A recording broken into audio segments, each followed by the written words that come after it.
Assalamualaikum warahmatullahi wabarakatuh. Waalaikumsalam. Ya, Bapak dan Ibu, maaf seperti yang saya tadi katakan di awal bahwa saya akan mempresentasikan terlebih dahulu tugas saya sebagai seorang kepala sekolah, di mana indikator yang saya pilih untuk penilaian kinerja kepala sekolah adalah aktivasi kegiatan komunitas belajar. Nah, ceritanya ini sangat menarik Bapak Ibu. Awal saya datang ke sini, jujur saya tidak pernah ke daerah sini. Saya pakai Google Maps untuk bisa nyampe sini, gitu kan. Belokan sana saya nanya lagi sama orang Silman sebelah mana?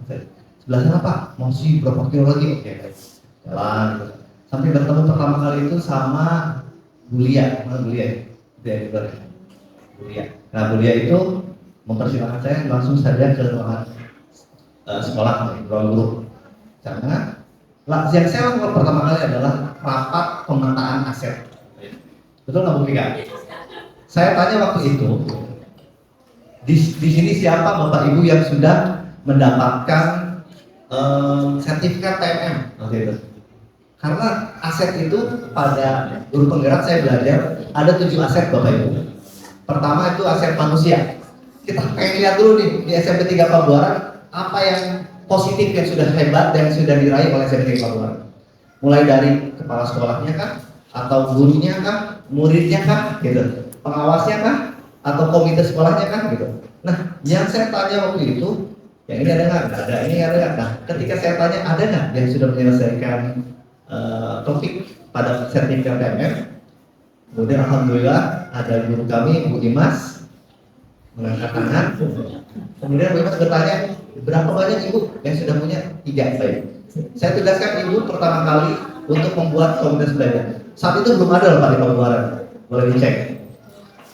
5 hari kerja langsung beliau membuat komunitas belajar yang terdaftar di PMM. Saya bangga sekali sama Bu Dimas waktu itu, sehingga indikator yang saya pilih adalah aktivasi kegiatan komunitas belajar. Nah, Bapak dan Ibu, setelah pemetaan aset ada 7 aset, saya persingkat aja. Aset manusia, kemudian aset fisik bangunan, aset finansial, kemudian juga aset budaya, politik, kemudian juga aset lingkungan dan aset yang lain. Nah, yang tadi saya bahas baru 1 aset, yaitu aset manusia. Siswa di sini yang berhasil tentang apa? Voli, itu ya Bu. Baik, saya akan belikan bola voli. Apa yang sudah berhasil di sini? Baik, saya akan dukung. Nah, itu yang namanya Pak appreciative equality. Artinya kita harus memberikan dukungan sebagai seorang kepala sekolah kepada sesuatu yang berhasil. Tidak mau sesuatu yang negatif. Kayaknya nggak mungkin deh sekolah ini berhasil. Bangunan rusak. Kayaknya nggak mungkin deh. Itu pendekatannya berbasis defisit, kekurangan. Selalu ngomongin kekurangan. Kalau saya tidak, apa yang sudah berhasil? Apa yang sudah keren? Nah, itu yang harus dipertahankan. Baik kepada Ibu, saya akan presentasi, saya mohon waktunya sekitar 10 menit ya. Aktivasi kegiatan komunitas belajar keren. Baik Bapak dan Ibu, saya ambil sampling.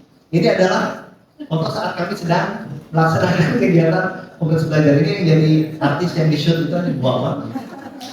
Satu lagi adalah Bima. Ini 2 generasi yang berbeda. Tapi beliau mau belajar. Ketika ada kegiatan kompol semua hadir. Tidak boleh ada yang tidak hadir, semuanya hadir. Kita sepakati hari apa? Jumat, tadinya Jumat ya Bu ya. Kemudian Pak Jumat suka mau keluar kota, ya udah. Yang hari apa Selasa? Oke Selasa. Yang penting semuanya hadir. Yang penting itu disepakati bersama-sama. Warga sekolah harus bahagia. Tidak boleh ada kekerasan, intimidasi apalagi ancaman. Oke? Nah ini kita lagi melaksanakan PMM ini. Waktu itu kita undang Kang Ian sebagai narasumber. Tidak ada kami yang perencanaan rencana hasil kerja itu dengan stres, nggak ada. Ini tertawa, yang ini. Pada saat kita membuat RHK ada nggak yang stres? Nggak ada. Ibu Wang misalnya, Bu Wang karena ibu sudah sepuh, nggak apa-apa. Ibu jadi penggerak komunitas saja, ya. Tapi syaratnya, gitu kan? Penggerak komunitas nanti dapat sertifikat dari sekolah 12 jam.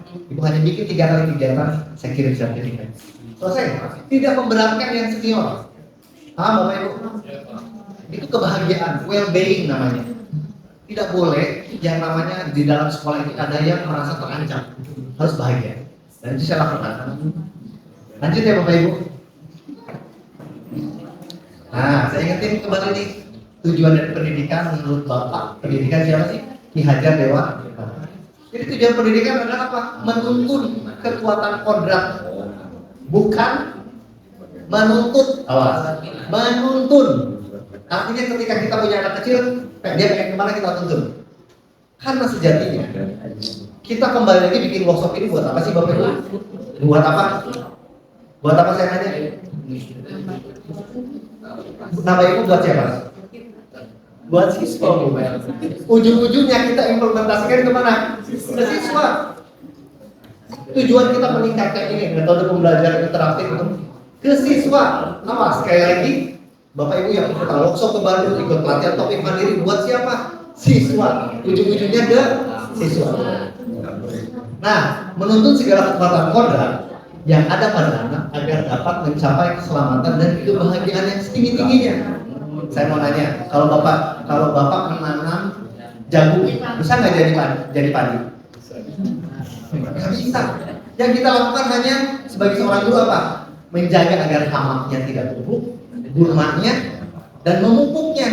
Dia akan tetap menjadi jagung. Tidak akan bisa kita ubah menjadi padi atau gandum. Itu yang terjadi. Awas nih Bapak Ibu. Yang pernah menuntut kepada anak harus jago anu, dia punya kodrat sendiri. Nah, itu yang kami pelajari. Dan ini yang diterapkan di SMP Negeri 3 Bogor. Tidak boleh menuntut anak kamu jago IPA, jago ini. Dia bahagianya di mana? Biarkan dia berkembang sesuai dengan kodratnya. Yang penting kita tuntun dia agar tidak salah langkah. Guru sebagai pamong, menuntun. Nah, apa latar belakang saya memilih indikator ini? Yang pertama adalah paradigma pembelajaran yang berpusat kepada Bapak Ibu selama ini kalau ketika menjadi guru itu kan yang capeknya gurunya ya, betul kan? Contoh, seolah-olah kita itu harus, apalagi pembelajaran diferensiasi cenah harus A, harus B, harus C, harus D, seolah begitu ya? Padahal enggak. Padahal kita itu memang hanya cukup membuat sebuah perencanaan yang mengakomodir kebutuhan siswa saja. Tidak harus jadi superhero, Wonder Woman yang harus memahami setiap kasualitas dari setiap anak. Enggak. Nanti ikut kombel kami ya, Bapak Ibu kami undang. Insya Allah Bapak Ibu ingin belajar apa, kita sama-sama. Terbuka dan gratis, karena mulai tiket bayar. Datang saja ke sekolah kami setiap hari Selasa, oke? Jangan pernah takut. Nih, alasan saya memilih kombel apa sih? Ini pertama, harus berpusat kepada murid. Yang kedua adalah, nah, guru itu harus selalu mengembangkan diri. Bapak dan Ibu digaji buat apa? Mengembangkan kompetensi. Tapi tidak harus lewat PMM, Bapak Ibu, maksud saya. Banyak cara belajar kita itu bukan harus dari PMM. Dari kombel bisa, ya, dari MGMP bisa, atau dari KKG bisa, gitu kan? Kalau kepala sekolah mungkin kelompok kerja K3S, MKKS mungkin untuk SMP. Ya. Kemudian, nah, ini sudah ada aturan hukumnya. Kenapa kita harus membuat komunitas belajar? Nah, ini berdasarkan surat dari edaran Dirjen GTK Kemdikbud nomor sekian. Nanti Bapak Ibu bisa buka. Kenapa harus membuat kombel? Nah, Bapak dan Ibu, ini pengertian komunitas belajar sekumpulan dari peserta didik. Boleh permaktol, kalau di SD berarti guru kelas ya, per fase lah gitu. Kenapa harus per fase, Bapak Ibu? Karena menentukan alur tujuan pembelajaran yang harus nyambung dari fase A ke fase B, ke fase C, ke fase D di SMP. Nah ini, selama ini Bapak dan Ibu mohon maaf ya, suka ada paradigma pada anak seperti ini.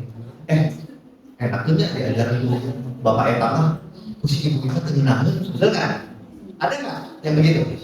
Si murid membandingkan guru yang satu dengan guru yang lain, kenapa? Karena beda apanya? Metode ngajarnya, kompetensi yang dimilikinya, pendekatannya. Nah, supaya hilang barrier itu adalah dengan membuat sebuah komunitas belajar. Guru yang satu, nih kalau di SMP 3 Pabuaran punya praktik baik apa? Nanti jadi sumber. Minggu depannya ganti, gitu. Itu yang kami lakukan. Jadi tidak ada lagi perbedaan, kesenjangan antara guru yang satu dengan guru yang lain.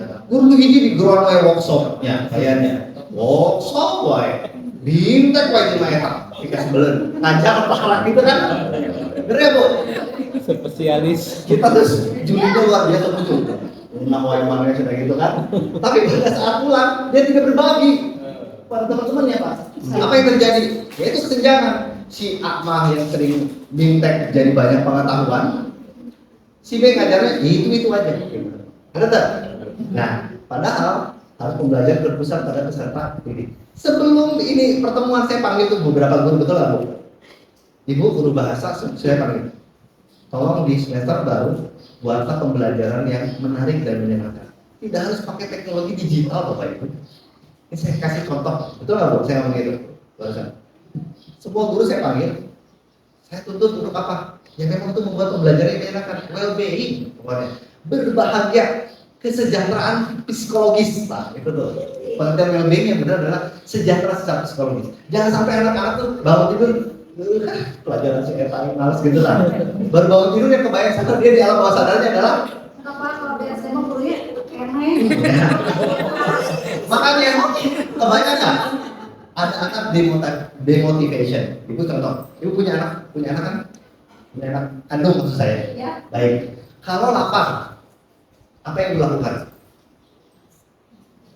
Kalau anak lapar, tapi anak nggak ngerasa lapar. Buktinya dia jajan mau, makan nggak mau. Iya. Maunya es krim, permen, ya nggak? Dan ibu lakukan gimana? Karena kan? Ingin kan? Emang Pak Gawen ngomong mana gitu kan? Saat itu pola pikir anak berasa bahwa saya belum merasa butuh itu. Gitu. Sedangkan kita sebagai orang tua khawatir, kamu harus makan lah, kamu bisa sakit, betul nggak? Makan yang bergizi gitu kan? Tapi anak-anak nggak berpikir gitu Bu, belum nyampe. Tapi kalau anak sudah merasa lapar, apa yang dilakukan? Betul. Sang goreng main kamar bisa dimakan tuh. Betul nggak? Mah lapar sama gitu kan? Bahkan kemarin viral beredar di video ada seorang anak yang nangis minta makan. Betul nggak? Mungkin dikasih apa saja masih dimakan. Ironis dengan anak kita yang dikasih makanan selejat apapun mereka nggak mau. Ya, karena belum sadar. Mereka merasa butuh. Itu yang sering terjadi Bapak Ibu. Nah, betul. Nah, gimana ya? Kayaknya ajar gitu. Betul. Bagus pertanyaan yang luar biasa. Maka yang kita lakukan menuntun. Ngerti nggak? Memberikan challenge, tantangan. Kalau saya suka memberikan tantangan. Saya orang yang mau bergerak kalau dikasih tantangan. Kalau nggak dikasih tantangan, saya stagnan nggak mau. Maka yang saya lakukan adalah memberikan tantangan. Ada buku tapi kan tantangannya contoh rumah air. Oke, baik. Saya mau nanya sama Ibu, contoh kasusnya apa? Contoh kasusnya apa? Ya terutama kan fashion banget kayak kita sekalian Pak. Sekalian, baik. Ipa tahu nggak bahwa perkalian itu abstrak bagi mereka? Abstrak. Kalau konkret ini Bu yang kita pegang, kita lihat. Nah, saya mengajari anak saya perkalian dari kelas 1 itu tidak pakai yang abstrak langsung angka, enggak. Tapi saya ambil batu split ambil, saya ambil. Per kotak saya bulet-buletin. Lalu satu kotak isinya 2, kotak yang kedua isinya 2. Pak, kalau saya kan ada di kelas 6 ya. Ya. Jadi yang seperti itu udah nggak ketemu Pak, karena anak sudah paham konsep. Sebentar Bu, kalau memang anak sudah paham konsep berarti dia bisa ke kalian dong. Yang salah mau saya mah Pak, kan agak kelakar. Jadi saya bilang, Ibu mohon maaf ya. Yang kita lakukan bukan memaksa anak untuk menghafal perkalian. Setidaknya dia hafal konsep. Konsepnya gini, tahu nggak angka 4 itu muncul dari mana? Angka 8 muncul dari mana? Angka 36 muncul dari mana? Anak saya ketika dirangsang, dia tahu pola. Oh ternyata kalau perkalian 3 selanjutnya ditambah 3. Pola gitu. Iya konsepnya sudah apa Pak? Cuma kan dibutuhkan kalau kelas 6 ya, kelas 6 nih ini mah. Ya nggak apa-apa curhat apa? Bebas Bu. Curhat mah, curhat. Nggak apa-apa Bu. Silakan. Itu kan tuntutannya di kelas 6 kan bukan cuma perkalian, tapi kan ada materi lain yang memang harus terbawa terus perkalian dan pembagian. Oke.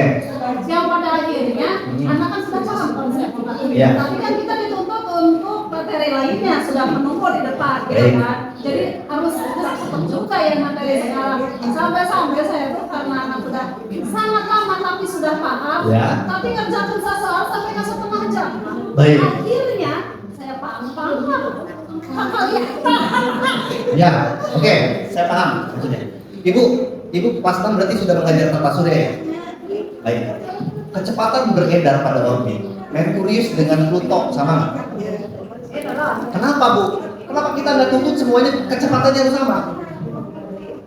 Kenapa bumi sama Merkurius tetanggaan lah ya? Maras lah yang denger. Kenapa nggak muternya sama Bu? Kecepatannya harus sama itu. Kiamat nggak? Ya, Mak. Itu yang terjadi. Paham nggak? Anak itu tidak mereka itu kalau kita tuntut sama nggak bisa.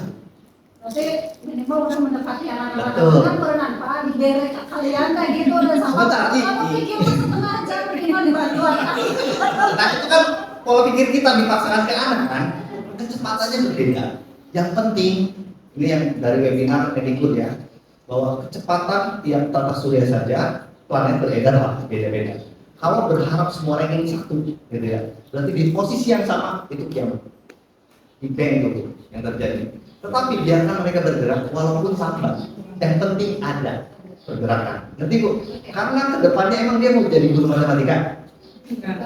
Terus mungkin saya jadi penyanyi nggak ada hubungannya sama matematika. Ibu waktu dulu sampai jengkel dari dia, sehingga dia punya kesan dulu meninggalin guru SD, tapi kasih dulu guru eta tetap. Ayo barulah diajar kemana kan gitu ya Bu. Padahal dia nanti gedenya mungkin tidak ada hubungannya sama guru matematika, ya nggak? Coba saya nanya nih, Bu Nani jago matematika Bu? Tuh Bu, tapi bisa jadi guru ini kan aneh. Mungkin dia tidak jago matematika seperti Pak Atek yang jago aljabar. Saya di grup WA saya suka ngasih soal tantangan numerasi, betul nggak? Saya kasih soal sama Mika. Salah nggak jawabnya? Lumayan rada nendang ke hati ayan. Masa kan pas banget dipampang kene wae cek kalian kan. Proses perubahan paradigma itu memang tidak gampang tuh, memang pelan-pelan. Saya juga produk ajaran tahun yang dulu, gitu ya. Dimana saya harus hafalkan kakalian. Bapak saya waktu saya hafal kakalian 5 dicepret aku. 5 kali hiji 5 kali 2 10 zaman saya gitu. Tapi anak sekarang kan nggak bisa. Dia tuh nggak bisa dipaksakan kan. Ketika saya memahami psikologi anak, bahwa anak lebih banyak harus belajarnya, bukan belajarnya tapi bermainnya. Apakah ibu memberikan pembelajarannya sambil bermain? Kalau anak seusia gitu memang senang bermain. Betul nggak? Tidak lagi dengan 7 kali 5 sabar ya. Enggak, coba ibu lihat buku-buku SD sekarang. Yang sekarang kurikulum merdeka. Banyaknya itu gambar kan. Dan soal hoax, anak kelas 1 saja saya baca karena saya punya anak kelas 2 sekarang. Saya membaca, suka melihat itu. Soal hoaxnya aja kita sebagai guru itu mikir. Ada peta di kantor polisi, ini pasar misalnya ya, ini mana gitu. Di sebelah kanan dari rumah kantor polisi ini misalnya adalah apa? Si anak harus berpikir arah utara di sebelah mana, kanan kirinya siapa. Itu sudah soal hoax. Menurut saya jauh lebih hebat daripada harus menghafal. Kalau soal menghafal itu gampang Bu, itu hanya recall, memanggil ingatan. Contoh, apa yang maksud dengan sebutkan warna-warna pelangi? Gampang ya? Itu soal ingatan Bu. Coba saya tanya, bagaimana cara membuat pelangi buatan? Jawab Bu. Sama-sama soalnya tentang pelangi, tapi beda level tuh. Pintar. Sekarang levelnya apa yang membuat komponen apa saja yang untuk terjadinya pelangi? Nah itu kan levelnya naik lagi. Kalau soal ingatan gampang, sebutkan ibu kota Indonesia. Itu ingatan, memanggil ingatan, recall namanya. Betul Bu? Tapi kalau anak ditanya tentang sama, tapi levelnya beda juga. Kenapa asal mula dari kata Jakarta itu dari mana misalnya? Ceritakan. Kira-kira susah nggak? Tapi kalau kita hanya memberikan soalnya ingatan gampang Bu, so bisa jawab. Itu Bu yang maksud saya tuh. Biarkan anak bergerak walaupun lama. Kita nggak bisa paksa. Ibu dulu ranking 1 nggak? Kenapa Bu? Tapi ibu sekarang. Kan gitu ya. Kami lakukan Bu. Nah itu yang kami lakukan di Komel. Menyamakan persepsi yang berpusat kepada gitu. Kayak dari datang sekolah kami Bu. Kamu kayak Bu Mika ya. Lanjut ya. Mau beres-beres kan Bu. Nah, intinya dampaknya kepada peserta didik. Tujuannya ini sama Bapak dan Ibu. Bagaimana caranya ada dampak peningkatan hasil belajar murid atau motivasi murid. Jangan sampai murid bangun itu udah kebayang tugasnya si ini, tugasnya si ini. Ini pasti ditanya atas gurunya nggak masuk. Gitu. Jadi yang terjadi, yang terjadi demotivation, anak bolos. Tapi kalau pembelajaran menyenangkan, nggak bakal bolos. Contoh nih, ketika pembelajaran menggunakan virtual reality, contohnya, Bu Fitri, kemarin pembelajaran pakai virtual reality ya. Anak belajar tata surya, tetapi mereka menggunakan kacamata virtual, sehingga seolah-olah mereka berada di alam semesta. This bel beres, mungkin ganti coba mau bayangin. Mungkin sama aja terus pengen itu. Kebayang nggak kalau melibatkan peserta didik begitu Pak? Menyenangkan intinya begitu. Lanjut. Nah, 3 acuan dalam pengelolaan fumble. Nih Bapak Ibu. Fokus dalam pembelajaran. Yang diomongin bukan fumble, lain Arisa mana yang menang sabar kainan. Bukan ngomongin yang kayak gitu. Biasa itu harga sabar, harga cabai di pasar nggak usah. Tapi kita ngomongin sesuatu yang memang fokus pada pembelajaran. Yang kedua, membudayakan kolaborasi sama guru. Guru A jago ini, guru B kurangi ini, ajarin gitu. Nah itu namanya komunitas belajar, saling melengkapi supaya tidak ada lagi kesan jangan sampai si guru itu membeda. Ada penilaian guru si A nggak enak, guru si B enak bisa. Guru si A cerewet, guru B nggak baik gitu kan. Ada yang begitu loh. Nah yang C adalah berorientasi pada hasil belajar peserta didik. Kenapa ya siswa saya yang ini bisa WK kalian? Mungkin ada orang yang pernah punya pengalaman di sekolah ibu. Kalau cara saya begini loh, hanya cobaan. Nah itu adalah berorientasi pada hasil peserta didik berdasarkan pengalaman orang lain. Nah, tuh kan, artis kerja juga. Pada saat muncul pertama kali ya tugas di membuat RHK di PN, Bapak dan Ibu, saya langsung baca. Ini siapa yang megang di Pabuara? Kak Yanti itu mana? Kan saya nggak kenal awalnya. Kak Yanti itu mana?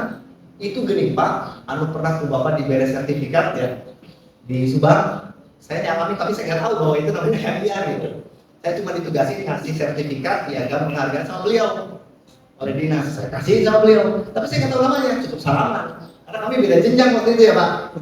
Jadi saya itu adalah pembuat aplikasi Gerbang Cita. Begitu dengar ya? Gerbang Cita apa Bu? Ayo singkatan dari Gerbang Cita. Nah, Gerakan Subang Cinta Ustaz. Siapa pembuatnya? Kalau sekolah SMP 3 Pabuaran. Jadi saya tahu sekolah mana yang upload dan sekolah mana enggak. Ya Bu. Saya tahu. Ya tahu Bu. Karena ada di siaran. Kalau saya ngecek saya admin aku. Enggak ini ya. Sekolahnya mana guru kelas 4 di mana tadi bicarakan kita. Cara rewai. Ya, saya dipercaya sama Subang untuk membuat aplikasi itu dan dilibatkan oleh Bu Dina. Saya jadi tim panitianya, saya dihadirkan untuk ketemu sama Kang Ian. Minta nomor teleponnya, saya telepon. Assalamualaikum Kang Ian, salam kenal. Oh iya Bapak, gimana? Gitu kan. Kenalan.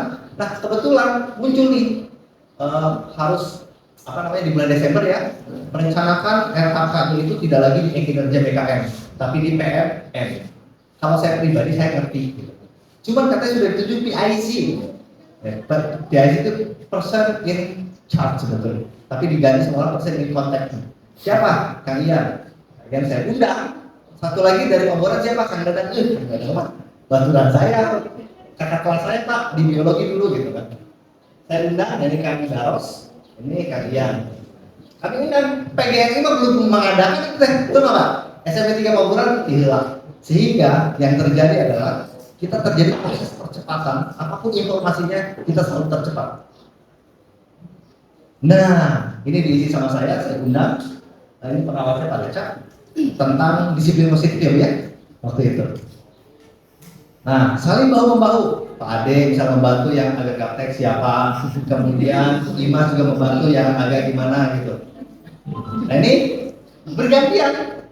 Pokoknya tidak harus selalu saya yang harus jadi narasumber. Kadang Bu Imas, kadang Bu Fitria, kadang juga saya, kadang teman-teman yang lain. Sehingga terjadi kolaborasi. Pertanyaan saya, pernah nggak terjadi sebelumnya di sini? Nggak kan? Selalu ketinggalan informasi kan? Saya disuruh yang pertama. Apa yang terjadi? Baru menjabat belum 1 bulan, saya dapat piagam penghargaan dari Kopil. Bayangkan, di PGRI baru mengadakannya besoknya ya Pak. Saya sudah duluan. Padahal saya nggak tahu tuh. Alhamdulillah sekolah saya dapat penghargaan. Nah, biasakan Bapak Ibu setelah mengajar itu ada refleksi caranya. Sekarang kan? Saya selalu kalau mengajar, mau itu guru atau apa, refleksi. Artinya, seberapa banyak mereka ingin tahu, seberapa banyak puasnya terhadap apa yang sedang kita ajarkan, sehingga kita jadi tahu, kita bisa baca. Nih contoh ya, ini aplikasi yang saya buat, namanya Dilema ya. Dilema itu singkatan dari Distance Learning Media Application. Ini aplikasi SMP 3 Papua untuk refleksi Pombel.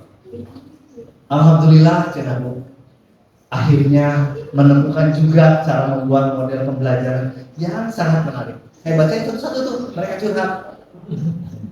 Nah ini, Bu Rani, terima kasih Pak sudah memperkenalkan AI gitu, sebagai media alternatif. Terus lain sebagainya. Ini semuanya adalah refleksi. Penting sekali refleksi untuk mengetahui sejauh mana pembelajaran kita tuh disukai atau tidak, efektif atau tidak. Harapan apa yang ingin mereka lakukan di masa yang akan datang. Selalu seperti itu Bu, tanya sama anak. Gimana tadi belajar apa? Itu suatu refleksi konvensional ya. Tidak harus pakai teknologi. Cukup tanya. Baik, silakan kalian tulis di kertas lembar apa yang kalian ingin lakukan setelah ini. Setelah belajar tentang ini ya, setelah nanti dikumpulin itu boleh sama aja refleksi. Nah ini yang sekolah kami lakukan, kami mengadakan refleksi. Ini Ibu PNS, Ibu Dimas, Bu. Semuanya Bu. Tidak ada yang luput. Semuanya harus memberikan refleksi. Nah, jika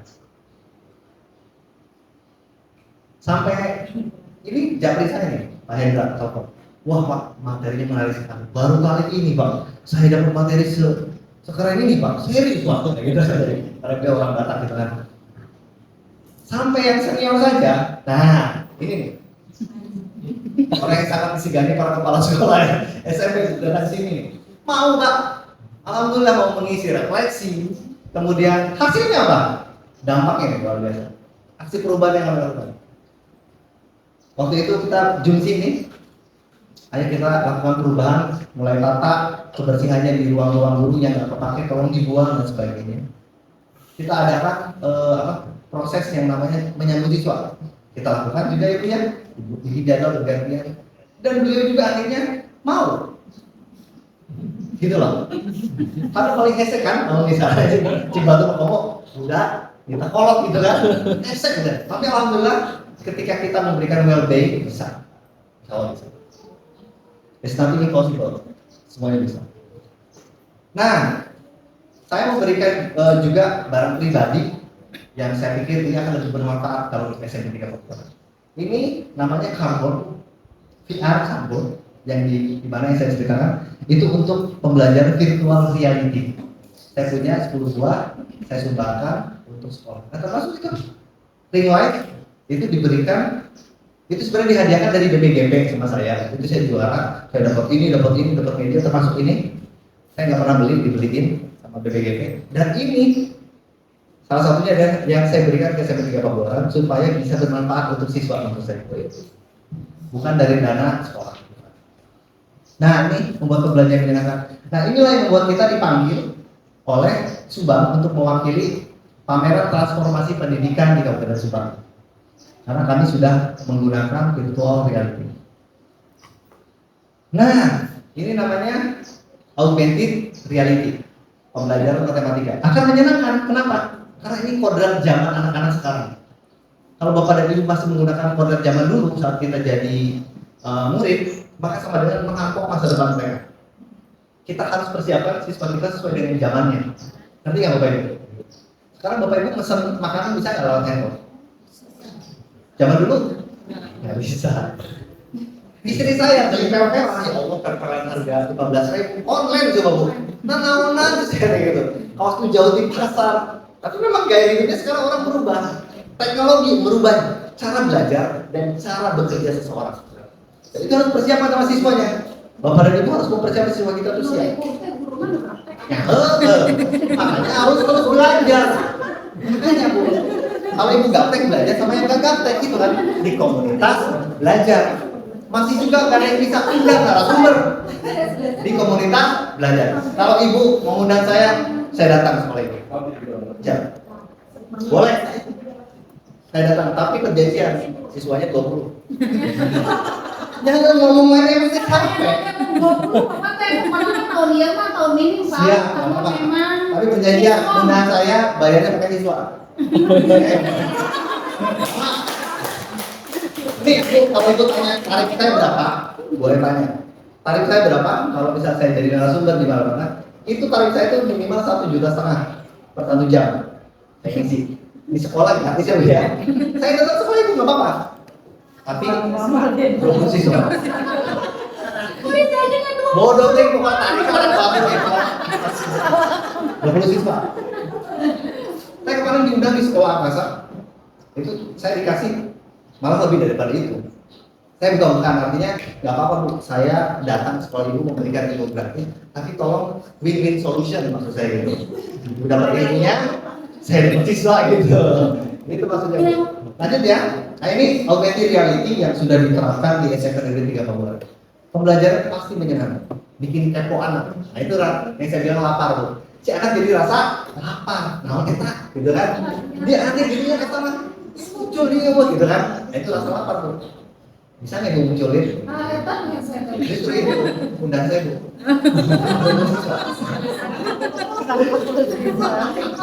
Kalau mau, kalau sanggup tanda tangan di atas kontrak saya datang. Mau, datang. Saya ajarin supaya bisa bikin kayak gini 30 siswa. Mahal Bu, itu bikin mahal. Saya percaya.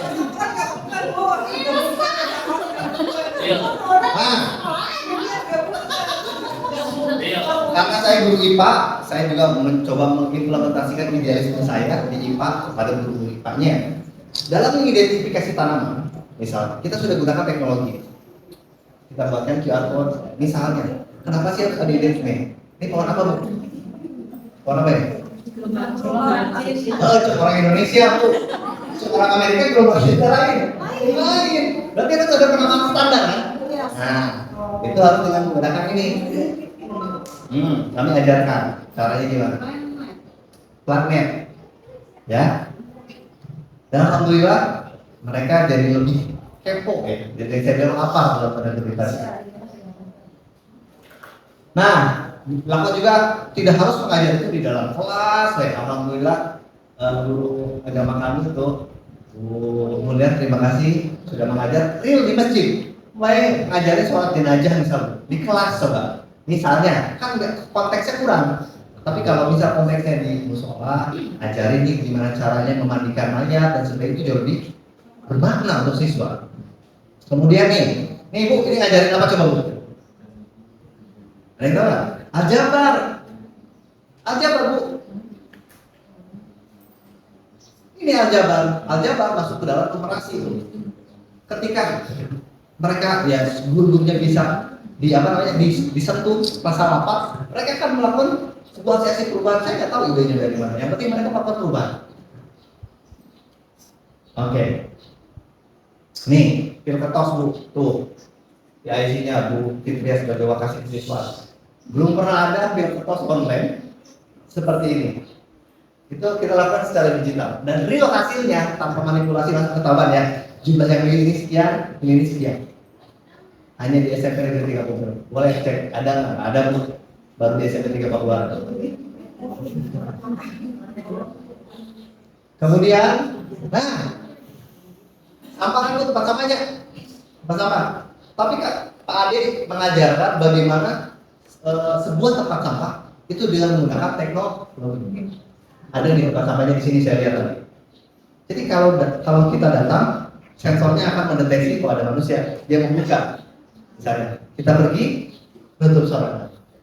Nah ini juga kami ajarkan bagaimana caranya. Hanya di SMP Negeri 3 Pabuaran. Coba cek sekolah yang lain, kayak gitu nggak bakalan Bu. Coba dicek. Alhamdulillah di sekolah kami sudah diimplementasikan. Dan itu betul-betul dialokasikan untuk sekolah. Satu unitnya Bu, untuk belajarnya kayak gini nih. Ini. Itu sekitar 220.000, boleh dicek. SMP 3 Pabuaran ada. Sekolah lain juga tentu ada. Jadi insya Allah kalau Bapak Dewi percaya sama sekolah kami tidak akan menyangkut amanat itu gitu. Apalagi, Bu kita sebagai kepala perpustakaan pinjam buku masih manual, enggak, kita ganti, kita jadikan digitalisasi di library. Gimana caranya? Kartunya kita ubah menjadi kartu yang bisa mendeteksi pinjam berapa, namanya siapa, gitu, dengan menggunakan smart school dan e-library. Mulai semester ini di tahun ajaran baru kita akan implementasikan. Jadi setiap bukunya ada QR code. Kalau ibu belajar di Alfamart, kok bisa pakai harga segitu ya? Itu kan? Di Alfamart kan? Tab, gitu kan? Tab. Apa bedanya dengan buku? Gitu kan? Tantang saya. Ini sama aja. Tab, buku bahasa Indonesia kelas 7. Gitu kan? Tab, buku PPKN kelas 9. Apa bedanya? Kita implementasikan. Sukses. Terima kasih Bu Ita. Lanjut.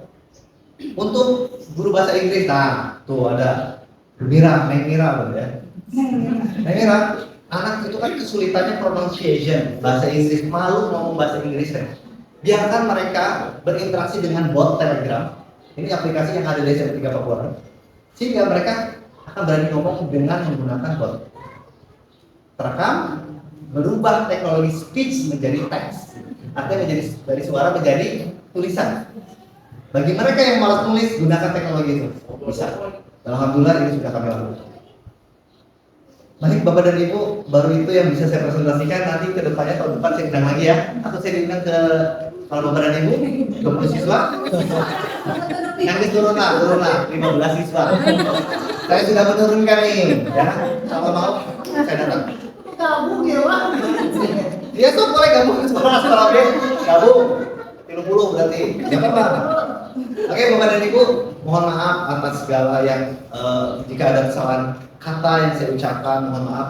Ini hanya sebetulnya spontanitas saya. Ketika di Kombel memang seperti ini Bu, harus well-being, tidak boleh ada gontok-gontokan, ancam-ancaman, enggak. Silahkan Bapak dan Ibu kalau mau datang ke Kombel kami, nanti kita akan informasikan ya Bu, kita akan undang gratis, kita sediakan juga cemilan kepada Ibu, tapi baliknya mau di kosan ya. Ini hanya dikasih cemilan, sudah dapat ilmu, itu yang penting, ya kan? Tapi ingat, baliknya 12 siswa. Ya baik, kepada Ibu, Assalamualaikum warahmatullahi wabarakatuh. Waalaikumsalam.